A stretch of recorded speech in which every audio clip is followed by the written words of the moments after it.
Você sente que se não for você, nada acontece? E se eu te dissesse que o problema da falta de iniciativa dele não começa só nele, mas num ciclo silencioso que se constrói no dia a dia do casal? Hoje eu quero te mostrar o que ninguém fala sobre esse tema. Aqui eu te ajudo a fortalecer o seu relacionamento para que você se sinta priorizada, segura e cuidada.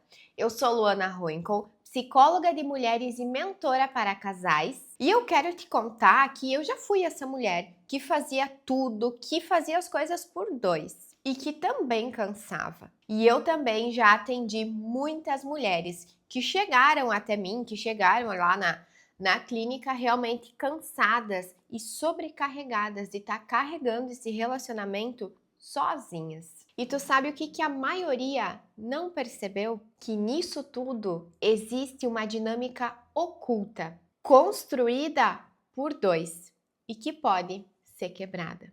Antes de tudo, já deixa aqui o teu like para te não esquecer e também para ajudar a compartilhar esse vídeo para mais pessoas. Mas então, Luana, o que de fato é essa iniciativa? E aqui é importante a gente falar que iniciativa não é só marcar um jantar, só lembrar de datas especiais e mandar um presente, mandar uma flor, que essa é uma queixa tão comum entre as mulheres, né? Ah, meu marido nunca me deu flores, ele nunca toma iniciativa. Então, quando nós falamos de iniciativa, a gente tem que prestar atenção de que não é somente a esses momentos, a marcar alguma coisa, a lembrar de datas, a dar um presente. Iniciativa também é sobre quem pensa no futuro do casal, quem propõe, quem sonha junto, quem cuida. É sobre o espaço emocional que cada um pratica, que cada um cuida. Então, perceba que essa iniciativa, ela não é somente a questões físicas, somente a questões materiais, né? Ela também é uma questão emocional, também é uma questão de estar junto, de cuidar, de planejar junto, de não só frente à pessoa, mas também no individual. É tomar essa iniciativa pelo nós, o 1 mais 1. Lembra? 1 mais 1, aqui a gente diz o quê? 1 mais 1 é igual a 2. Vocês juntos como um time. Isso é iniciativa. Eu gosto sempre de trazer a analogia da dança, né? Que então, para a dança ali funcionar, para ter um ritmo legal para dançar, alguém tem sempre que dar o primeiro passo. E aqui também trazendo de que toda relação vira uma dança. Quando uma pessoa ali que está dançando acaba ocupando todos os espaços, o que vai acontecer? A outra pessoa ela vai recuar. Então, no começo, quando você acaba ocupando todos esses lugares, para ele acaba sendo muito confortável. Mas a questão é que com o tempo isso vai virando um padrão. E aí é aqui que acontece que no sem perceber, você acaba virando uma mãe que está ali fazendo, colocando tudo, você acaba virando uma líder, né, a gestora do ambiente, você acaba tendo o controle, eu sempre falo, né, no controle remoto, assim, você acaba tendo o controle de tudo, carregando tudo nas costas e, consequentemente, o que isso vai gerar? Você vai ser tudo, menos escolhida e menos cuidada. E deixa aqui eu te perguntar, tu já te pegou nessa situação em que você se viu ou até tu se sentiu como mãe, como a mãe do teu parceiro? Aquela que precisa cuidar, aquela que precisa lembrar, aquela que precisa ensinar, aquela que precisa cobrar, aquela que precisa estar lembrando de tudo? Pensa aqui comigo. Tu já se pegou nessa situação? Eu, lá atrás, me peguei nessa situação. E o que acontece? Isso é um ciclo, isso não é leveza. Isso é um sintoma de um ciclo silencioso. Você é quem fica lembrando da consulta médica, do aniversário da sogra, da compra do mercado, do uniforme da escola das crianças, da rotina. E olha só, quantas vezes tu se pega resolvendo tudo sem nem perceber? Muitos homens, quando percebem que a mulher já está ocupando todo esse espaço, eles acabam se acomodando. Porque percebe, é muito confortável ter quem sempre faz tudo por você, ter quem sempre faz e ocupa todos os lugares. Só que o contraponto disso aqui é muito sério. eles se sentem talvez até assim confortáveis, porque é confortável, mas ao mesmo tempo eles se sentem infantilizados, excluídos dessa parte de liderança, de tomar decisões. Muitos têm até medo de errar por serem criticados. Olha o peso disso. Muitas vezes, muitos homens, eles acabam nem tentando ocupar um espaço, nem tentando ocupar um lugar, porque eles sabem que no final eles vão escutar você não faz nada direito. Aqui eu vou te contar algumas situações que, no sem querer, no inconsciente mesmo, você acaba fazendo, você acaba agindo e, de novo, sem nem perceber. E tudo isso faz com que ciclos sejam alimentados. Quando nós entramos nesse papel de corrigir tudo, qualquer situação, quando ele faz alguma coisa, mas você vai lá e refaz, porque você faz melhor. Quando você antecipa tudo e resolve, dando nem tempo para ele pensar, quando ele não é incluído nas tomadas de decisão, quando reclama porque não tá bom, porque ele não faz nada, porque ele não toma iniciativa, mas não tá dando espaço real para ele tentar. Eu vou te fazer aqui uma pergunta para refletir um pouquinho. Você consegue lembrar de uma situação em que você não deixou ele agir porque você achava que você faria melhor? Essa pergunta ela é bem reflexiva e ela é bem importante, porque eu tenho certeza que tu lembra de alguma coisa, porque eu lembro. Se eu realmente parar aqui e começar a pensar nessa pergunta, o que eu já fiz, né? Porque eu achei que eu fazia melhor e eu não deixei nem ele tentar. Em que eu não deixei ele agir, porque eu achei que eu faria melhor. Então, eu vou deixar até um reloginho aqui para te pensar e refletir um pouco sobre isso. Muitas vezes, de forma inconsciente mesmo, tá? Tudo isso aqui que a gente tá falando, a gente não tá apontando o dedo, porque é aquela brincadeira de escola, né? Quando aponta, tem todos os outros apontados para você.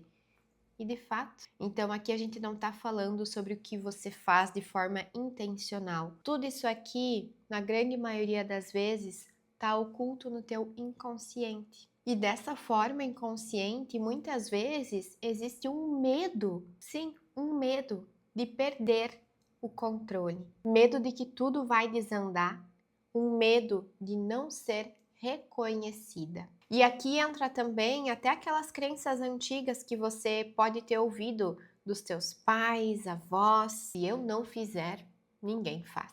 E dito tudo isso, talvez aqui tu vai me perguntar assim, Luana, ok, mas por que ele não toma iniciativa? E aqui de forma geral, porque cada caso é um caso, isso a gente precisa frisar muito. Cada mulher é uma mulher, cada homem é um homem e pensa de uma maneira e tem suas crenças, seus padrões internos de um jeito, mas trazendo um pouquinho desse aspecto masculino, o que nós temos? Esse homem, ele pode ter um medo de errar e com isso ser criticado, então ele tem medo de fazer alguma coisa, errar, e a consequência é ser criticado, ser apontado por isso. Muitas vezes falta esse espaço para ele tentar, então ele vê que não tem nenhum espaço realmente para ele conseguir entrar e atuar, digamos assim, tá? Então ele sente essa falta de espaço. Um ponto aqui é a falta de hábito, porque ele nunca precisou assumir.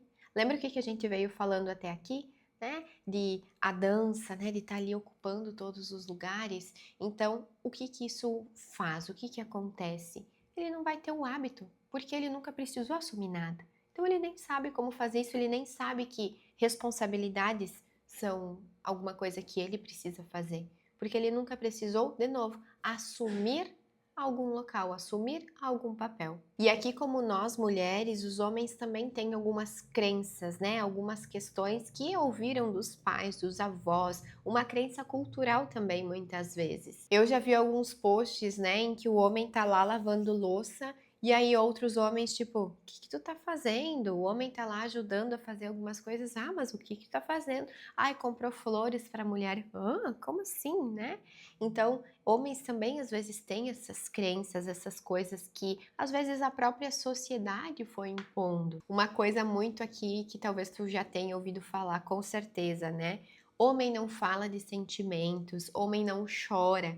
Então, olha o peso que isso carrega. Da mesma maneira que tem muitas frases que para nós mulheres têm um peso, para o homem também.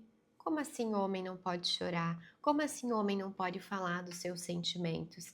Então, às vezes, aqui já abrindo um pouquinho mais, né? Ah, eu tenho dificuldade na comunicação no meu relacionamento. Eu sento, eu converso, ele não fala, ele não reage, ele não mostra nenhum sentimento, nenhuma reação.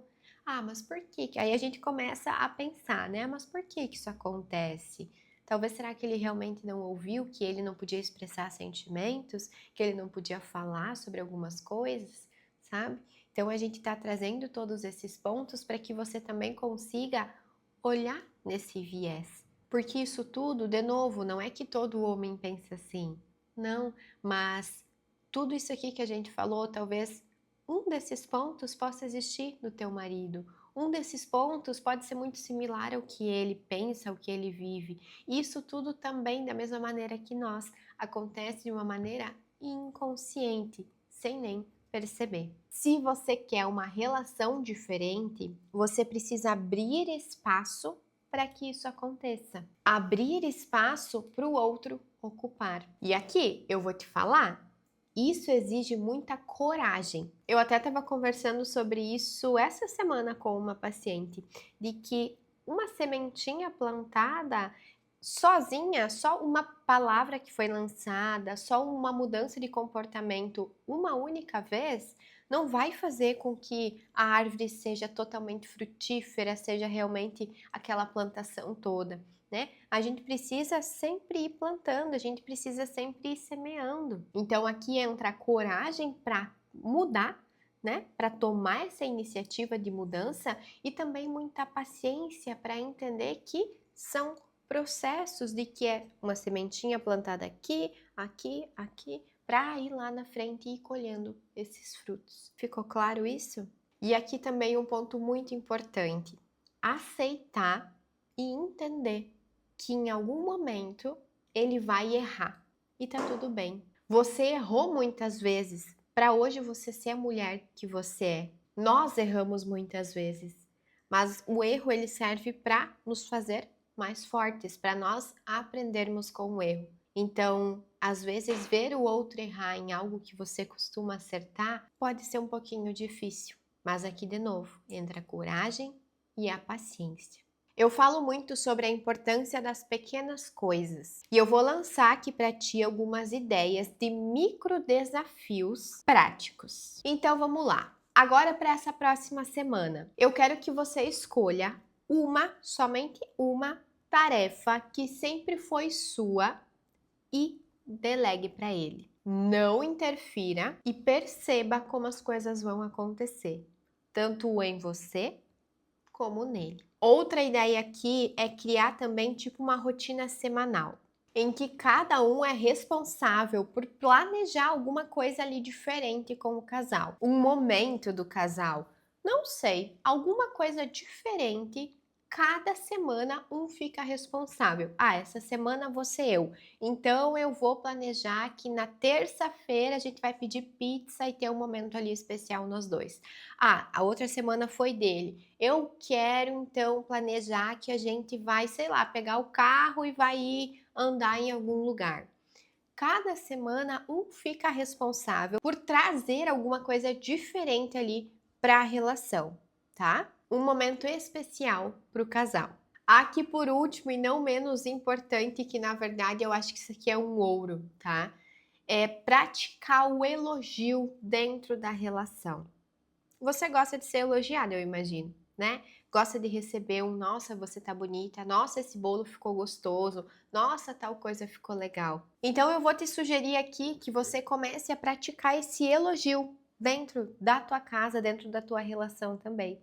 Mas esse elogio partindo de você para com ele. Então tenta elogiar alguma coisa que ele tenha feito, algum comportamento, sei lá, ele fez uma comida, ele fez um churrasco, ele, sei lá o que ele possa ter feito, talvez chegou mais cedo em casa e para ti é especial, não sei, cortou a grama, mas é função dele fazer isso. Tá, mas legal, mas elogia, traga um pouco desse elogio para dentro da tua casa, para dentro do teu relacionamento. Talvez no início vai ser um esforço para ti, mas tenta praticar isso. Tu vai ver a diferença que isso vai fazer. E aqui uma coisa importante também, tá? Esse elogio, ele acontece não somente quando as coisas são perfeitas, tá? Mas lembra que ele também às vezes vai errar, que ele também não vai fazer as coisas 100% perfeitas, mas não quer dizer que não merecem ser reconhecidas.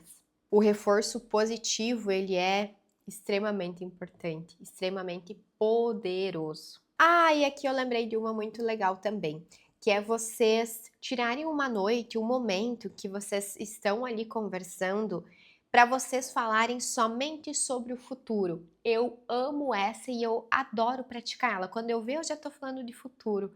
É tão gostoso, é tão bom vocês alimentarem os sonhos de vocês, alimentarem o que vocês como casal pensam juntos, quais os objetivos de vocês juntos. O que vocês querem daqui 5 anos? O que vocês querem daqui 1 ano? O que vocês querem para daqui 10 anos na velhice de vocês? Mas só coisas boas, tá? Não começa a trazer problema, não começa a trazer impedimentos. Só fala das coisas boas, só fala dos sonhos. Mesmo que seja uma coisa muito distante, mesmo que seja uma coisa lá louca de outro mundo.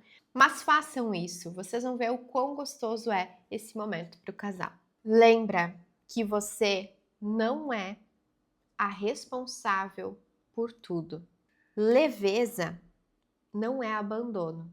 É tipo um dividir para multiplicar. Quando nós soltamos um pouquinho, a gente abre espaço para que o outro também cresça. A psicologia sistêmica, ela nos mostra que os padrões familiares se repetem até que alguém decida romper esse ciclo, até que alguém decida mudar. E lá em Provérbios, no capítulo 14, versículo 1, nos lembra que a mulher sábia edifica o seu lar. E edificar é construir junto, não é fazer tudo sozinha. Em um momento em que você estiver assim, sozinha, tranquila, em um ambiente que você possa realmente parar e ficar na tua paz, sabe?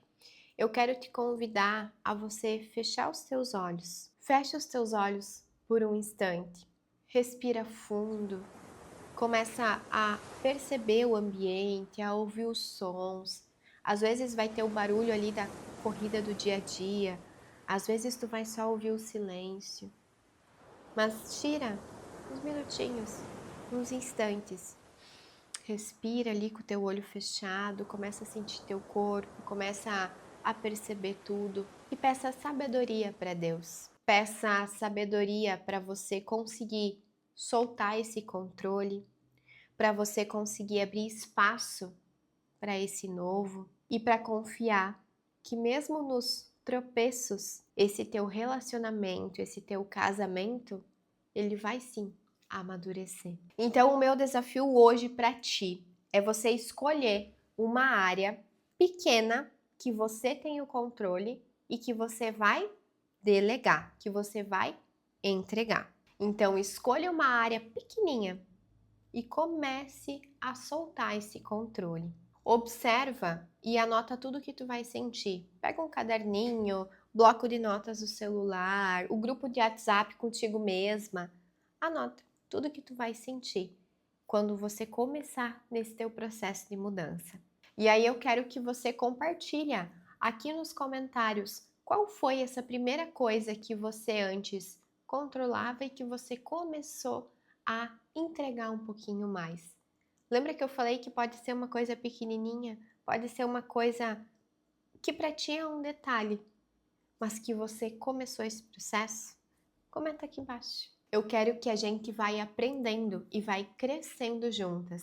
Então, se esse vídeo aqui fez sentido para você, lembra de comentar aqui embaixo o que você decidiu largar, o que você vai decidir largar. E não esquece de curtir e também de se inscrever aqui no canal. Como eu falei antes, eu quero que esse seja um espaço para que a gente possa evoluir e para que eu possa ajudar vocês dentro daquilo que eu tô aqui E vamos juntas. Eu quero estar aqui para que você realmente consiga se sentir priorizada, segura e cuidada dentro da tua relação. Vamos juntas? Um beijo. Até o próximo vídeo.